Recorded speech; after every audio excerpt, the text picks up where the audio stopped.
We are in a nice looking garden right now. Thank you. I appreciate it. Hey, you can take a look. This is what we call a Thai garden. And I'm with Car and Mike here, and they've got a kind of a special situation here. What they're doing, they've got one of those self-sustained type systems, and they're growing a lot of shrimp. In fact, Car, tell us a little bit about this garden you've got here. So this is where we raise our shrimp and our bullfrogs and our fish, and we use this water to water and fertilize our plants. So it is oxygenated, and the plants control the nitrates in the water, and it's fertilized by the fish and the bullfrogs and the shrimp. And then the water is put into the plants, and it re-nitrifies the soil, or basically grows that microbial activity. And you see the hyacinths in there. They actually denitrify the water. But tell us a little bit about the shrimp right here. And it's kind of an interesting situation. You got these off eBay, didn't you? Yeah, so we have these shrimp in there. The wintertime, they kind of, they all die off, but we put them back in the summertime. But they're really yummy, and they thrive, and they help to, fertilize the entire garden, and they sustain the ecosystem in the aquaponics system. And let's talk a little bit about this garden. In fact, if you go right over your shoulder, right over your dad's shoulder, tell us a little bit about the types of plants we're growing here. We're growing primarily Thai type plants, right, from Thailand? Yes, we have these. This is the Thai basil. It's kapow.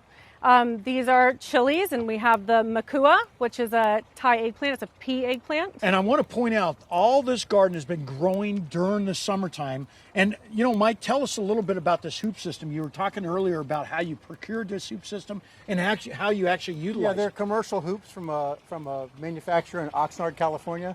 So I just bought the hoops and set it up, and we cover it in the winter. These plants will die, like the papaya, and some of the other plants need to be kept warm.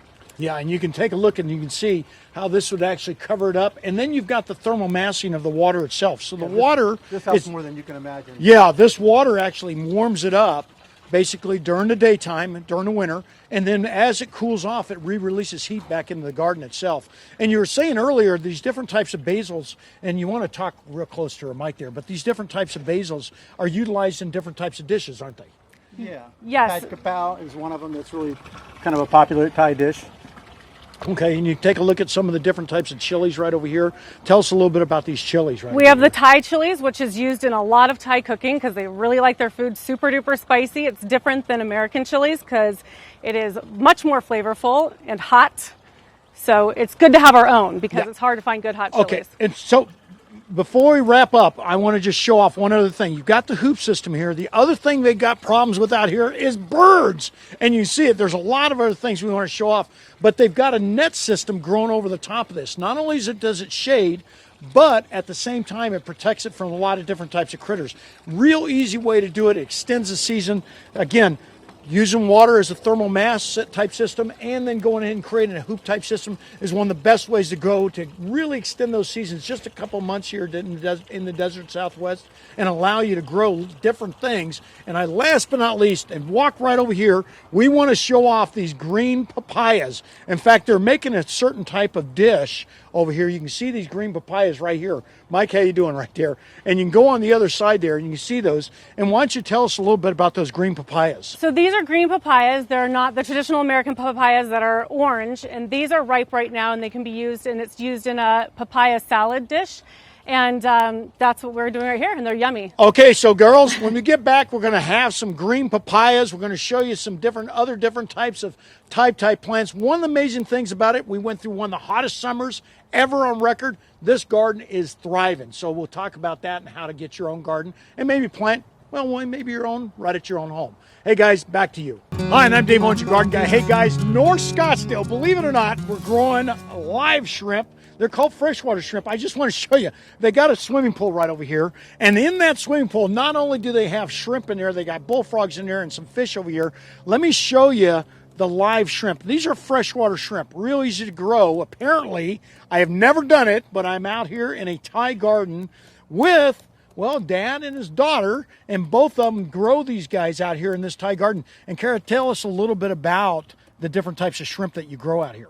Well, we just have the one type of shrimp, like that one. They're there. They get really large, and they're juicy and amazing and awesome to eat, and they're fun to play with too. Now, the one thing you do with this is after you actually grow these guys, you're using a lot of this stuff in the garden, aren't you, Mike?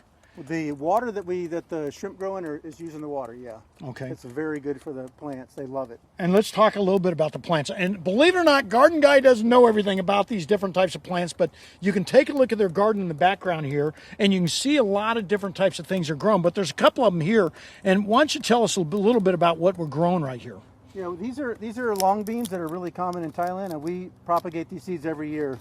So these are generations. These are like probably about 10 years old seeds. Yeah, and you can see the seeds. You're just harvesting. Folks, if you've got things at home right now that you've got growing, you can go ahead and harvest a lot of those seeds and then replant them back in the springtime. And tell me a little bit about what we're looking at right here, Carl. These are makua, and it is a Thai eggplant. They use them in curries and a lot of different dishes. They're called a pea eggplant, and they're smaller, and this is what they look like, not like a traditional You can see those eggplants right there, and right over Mike's shoulder there, you can see how well they did all during the summertime. Why? They utilized a little bit of shade out here, and when they use that shade, it changes that temperature just a little bit and really helps out.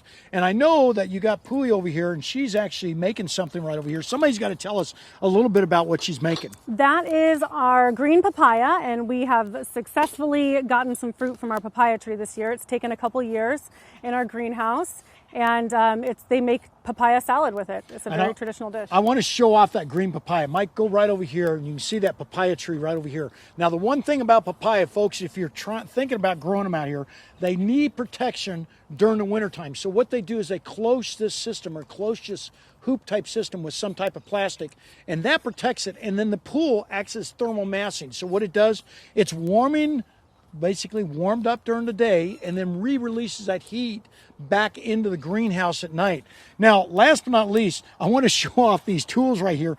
They've got different tools from Thailand too. You can see these guys right here, real handy little tools that they hand make themselves. But there's a lot growing out here. They got peppers, different types of basil out here, and of course these Chinese long beans. One of my favorite, right over your shoulder right here, this lemongrass. In fact, lemongrass does very well. And folks, if you're looking for an ornamental around your home, that's edible all at the same time. It's real easy to grow. So guys, there's everything you need to know all about Thai gardening in 3 minutes or less. But it's back to you. And remember, one thing, you got to keep things a little bit warmer during the winter than you do during the summertime. Yes, sir. Girls? I'll be ordering some pad Thai. Perfect. Okay. That's the kind of Thai I like. Give me some Yeah, take a Glybon look. at It's 24th beautiful. Street in Osborne, and I'm good to go. Yep. Oh.